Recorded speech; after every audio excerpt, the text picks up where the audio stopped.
सबसे पहले तो मैं मंच को प्रणाम करता हूं कि आज मंचस्थ उपस्थित सभी माननीय सम्माननीय अपने अपने क्षेत्र के अंदर सनातन के लिए, धर्म के लिए, हिंदुओं के लिए कार्य कर रहे हैं, उन सभी को सादर प्रणाम करता हूं।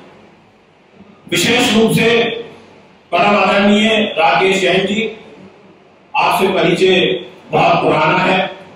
जब आप भारतीय जनता पार्टी के उत्तर प्रदेश के संगठन मंत्री थे, उस समय से आपका सानिध्य प्राप्त होता आ रहा है। आज का जो विषय है सनातन शोध संस्थान, यानी कि एक शोध किया जा रहा है और इस सभागार में उपस्थित सभी दिव्य आत्माओं से मैं विशेष रूप से एक बात कहना चाहता हूं कि आज जब आप यहां से जाएं तो एक संकल्प लेकर के जाएं, क्योंकि संकल्प से कार्य की सिद्धि होती है।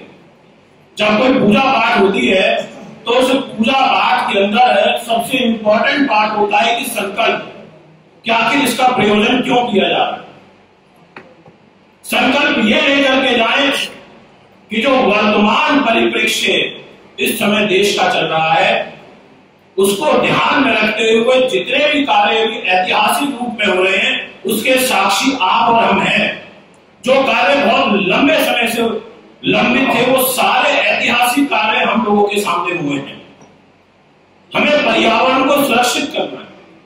ये शरीर 5 तत्वों से मिलकर के बना है: अग्नि, पृथ्वी, वायु, जल और आकाश।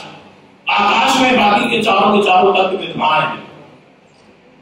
एक भी एलिमेंट जब इस शरीर के अंदर डिस्टर्ब हो जाता है तो वहीं से शरीर और ये पर्यावरण दूषित होना शुरू हो जाता है। आप देखिए, जल तत्व बढ़ेगा तो जल से संबंधित बीमारियों का प्रकोप बढ़ने लगेगा।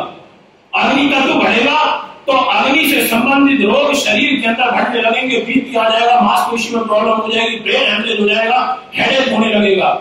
वायु तत्व बढ़ेगा तो वायु से संबंधित जो विकार है वो शरीर में अपना घर बनाने लगेंगे। दोस्तों, ये जो 84 लाख यूनिया है ना, ये सभी इस पर्यावरण के अधीन है। हम सब इस पर्यावरण के अधीन रहकर के अपना विकास करते हैं। अगर आज जल है और इस जल को संचित करना वो आपका और हमारी नैतिक जिम्मेदारी बनती है। हमारे शास्त्रों के अंदर एक पराशर पूरा शास्त्र है, उसमें स्पष्ट रूप से उसके अध्याय 3 में यह बताया गया है कि आषाढ़ के महीने में जब हम पेड़ पौधे लगाते हैं, हम आम का पेड़ लगाते हैं, हम पीपल का वृक्ष लगाते हैं, हम तुलसी का पौधा लगाते हैं, तो उस समय पर समस्त देवी देवता प्रसन्न होते हैं। हमारे शास्त्रों में वर्णित है, हमारी मनुस्मृति के अंदर, शिव पुराण के अंदर, मत्स्य पुराण के अंदर, वारा पुराण के अंदर, इन सभी में क्लियर शब्दों में लिखा हुआ है कि अगर आप इस नेचर के नजदीक जाना चाहते हैं, आप देवी देवताओं के समीप जाना चाहते हैं, तो आपको पर्यावरण को सुरक्षित रखना पड़ेगा। अब उसके लिए सबसे पहले हमारे को अपने आप को शुद्ध करना होगा।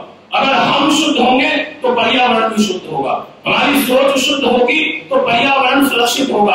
अब हमारे को ये मापना पड़ेगा कि हमारे को किस चीज की कितनी आवश्यकता है।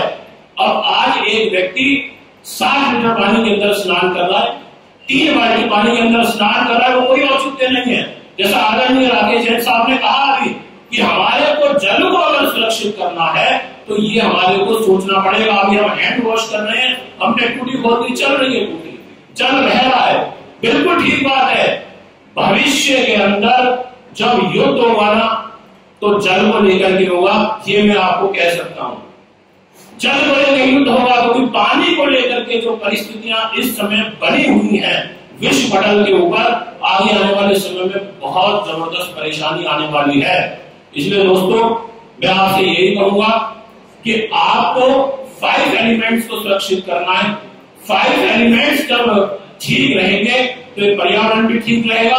पेड़ पौधे लगाओगे, देखो ज्योतिष की फील्ड से हूं मैं, तो ज्योतिष में चंद्रमा मनसो जागह, यानी कि चंद्रमा मन को रिप्रेजेंट करता है। जब चंद्रमा रात को निकलता है तो सूर्य के प्रभाव को शांत करता है और शीतलता प्रदान करता है। चंद्रमा सफेद चीजों का कारक होता है।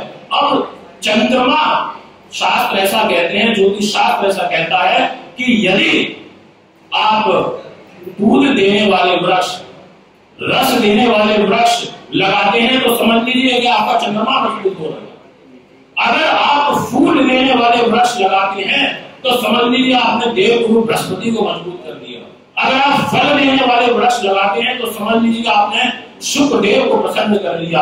यानी कि ग्रह और नेचर का इतना बड़ा संबंध है कि जब हम पार्क के अंदर जाते हैं, जब उस ग्रीनरी के अंदर जाते हैं, नंगे पैर जब हम वहां पर घूमते हैं, वॉक करते हैं, हमारी विचार शक्ति मजबूत हो जाती है, हमारा ध्यान बढ़ जाता है, हमारी एकाग्रता बढ़ जाती है उन पेड़ पौधों को देख करके, उनके नजदीक रह करके। इसका मतलब कि नेचर, हमारा ये शरीर इस सौर मंडल के साथ, हमारा ये मस्तिष्क इस सौर मंडल के साथ इतना जुड़ा हुआ है जैसे मोबाइल सैटेलाइट के साथ जुड़ा हुआ होता है। उसके प्रभाव को हम दिखा नहीं सकते, पर उसको सिग्नल मिल रहा है, वर्क कर रहा है।